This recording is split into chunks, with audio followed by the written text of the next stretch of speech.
This video covers Chapter 4, Decision Structures and Boolean Logic. Here's the chapter topics you can look over. Introduction to Decision Structures. A decision structure allows a program to perform actions only under certain conditions. Different types of decisions include ifs, which are also called single alternative, if then else is called dual alternative, and case structure for multiple alternative decisions. Here's the layout of the if statement. If in the condition, then you put your statement or statements and end if. A condition is like sex equals M or sex equals F. That's a condition. A diamond symbol is used in flowcharts. Here's an example. Cold outside, if it's true, wear a coat. And then it's going to go branch down right up here. If it's false, it's not going to do anything. You have relational operators. They determine where a specific relationship exists between two values. They're used within a condition. And it's called a Boolean expression, which means it either evaluates to true or false. So here's the table. You have greater than, less than, greater than, equal to, less than, equal to, and not equal to. An if then else statement. It executes one group of statements if the expression is true, another group if it's false. So if temperature is less than 40, it's going to display a little cold, isn't it? If it's greater than or equal to 40, it's going to display nice weather we're having. And here's the pseudocode. If condition, then the statements, else the statements, end if. So the difference between the if and the if else, an if is only going to execute if the condition is true. On the if else, either the true part's going to execute or the false part's going to execute. Okay, this is what it looks like in a program in most languages. Of course, you have your declarations or your variables. You're getting your input. And then if password equals Prospero, then display password accepted. Else, display sorry, that is not a correct password. Comparing strings. String and strings can be compared. Name 1 equal name 2. A string and string literals can be compared. A month not equal to October. Notice October has quotes around it. That's because it's a string variable. String comparisons are generally case sensitive. Remember, an uppercase S is different than a lowercase s. That's why it's case sensitive. You can also determine one string is greater than or less than another string, and allows for sorting strings. Nested decision structures. This is where you have multiple decisions nested together. See, there's 1, 2. So you come down here and you say if salary is greater than 30,000. If it's true, it's going to go over here and check for the years on job. If it's false, it's going to go over here and just display you must earn at least 30,000 per year to qualify, and it's going to come out of that structure. So if it's greater than 35,000, and if the years on the job is greater than or equal to 2, it's going to say you qualify for the loan. If it's false, it's going to say or display you must have been on your current job for at least 2 years to qualify, and then go down to the end. Notice there's one entry point to this structure and one exit point to the structure. That's the rule you have to follow. This is a nested if. If score is less than 60, then display grades F. So if it's less than 60, it's going to display that and then go right down here to the end if. If it's not less than 60, it's going to say if score is less than 70. So if it gets to this, you know it's greater than or equal to 60, or it wouldn't get here. And then it's going to just keep on following through.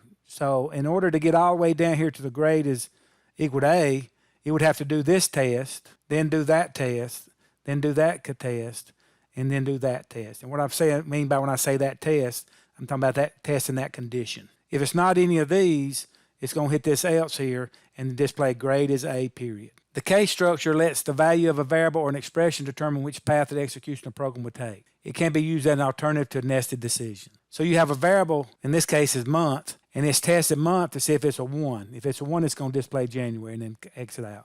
If it's a 2, it's going to display February, and 3, March.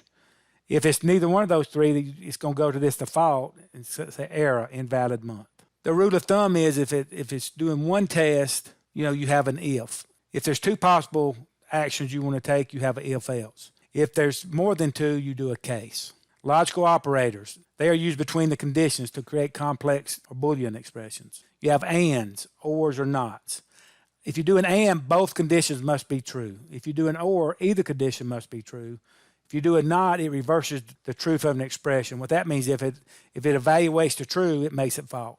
And here's an example. If temperature is less than 20 and minutes is greater than 12. So if both of these are true, it's going to display the temperature is in the danger zone period. If either one of them is false, it's going to go to the end if and not do anything. The or, if either one of these is true, it's going to display the temperature is in the danger zone period. The not, say if not temperature is greater than 100, it's going to say this is below the maximum temperature.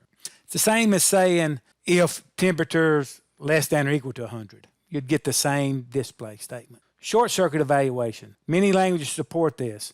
The way this works is, in order to do the least amount of condition test, you do the short circuit evaluation. On an AND operator, if the expression on the left side of the AND operator is false, the expression on the right side will not be checked. On the OR, if the expression on the left side of the OR operator is true, then the expression on the right side will not be checked. So if you've got 1,000 employees and you know that 750 of them is female, and you have a compound condition, which you're testing two different conditions, on the AND, you'd put the one that's most likely to evaluate to false on the left. That way it won't do what's on the right. On the OR, you'd want to put the one that's most likely to evaluate to true. In that example I gave, with 750 females, you'd say if sex is equal to F, because that way you're going to have 750. It's going to be true. That was what you'd do on the OR. On the AND, you would say is sex equal to M, because only 250 of them is M, so that saves you from having to do more on the right.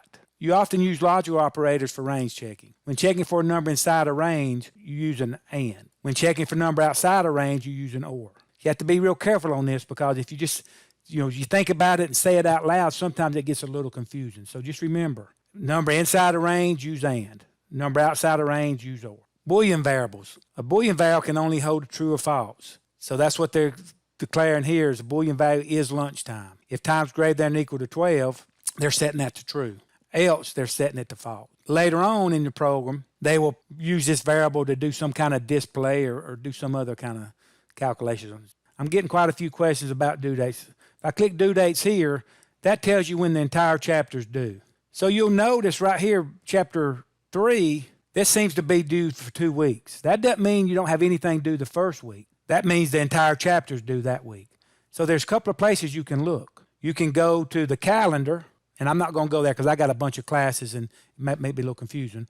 Or better yet, what I prefer you do is go to course information, and this assignment checkoff, you can download that. And I've already done that, and that's what it looks like right here. So this tells you when's everything's due. So like January the 31st, the only thing that was due was the lab sheet for chapter 3. And then the rest was due the next week. Same in chapter 4. You're going to have the lab sheet due this coming week, and then the rest due next week. That doesn't mean you can't work ahead and finish it and keep moving on. I've just been getting quite a few questions about that. All right, let's talk about the labs. So what you do is you look at these values and these variables up here, and you tie that into these conditions. You either put true or false.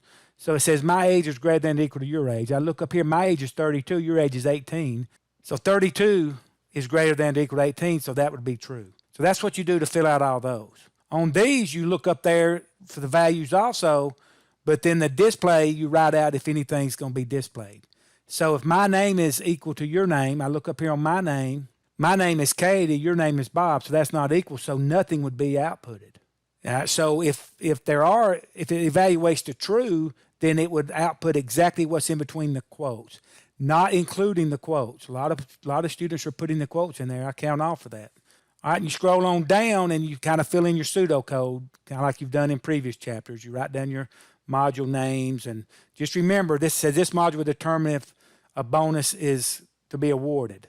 And you got your call statement, so you've got 2 more modules you're adding, so you got to call those 2 here, and then you got to fill in what you need to do that. This is the program that you do in Flogorithm, area of rectangles. It tells you to name it Chapter 4, Lab 1. It also tells you the only thing you turn in, you zip up the lab sheet in Chapter 4, Lab 1 into a compressed zip folder and name it your last name, CH41, and submit just that compressed zip folder.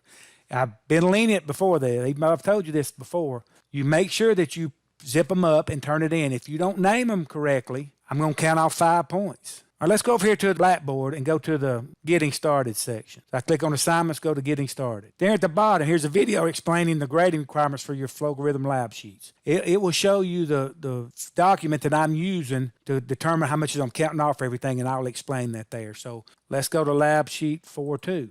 And it's going to be kind of similar. You have compound conditions. So if they evaluate to true, you put what's supposed to be outputted. Down here, they have if-else's. Again, if nothing's supposed to be output, just put nothing or leave it blank. And then you're filling in this information. Just remember, set. A lot of people put the module names here. You can't set a module name to 5,000. It's got to be a variable name. So fill all that out. Then when you get down here to the bottom, it tells you, you only turn in the lab sheet in this lab right here. Another thing I need to point out, some of you are not using name constants. In the real world, if you don't use name constants, that's bad. And I told you in pseudocode, I want name constants. But in Flogorithm, it doesn't support name constants, so you kind of have to trick the computer. So if you don't do a name constant in Flogorithm, I don't count off. What I mean by trick the computer, you have to declare the variable and then do an assign statement to set the variable to equal like 1.12. But it's not a constant. It can be changed later on. So I don't count off since it doesn't support it. So that's chapter 4, and I hope this video helps.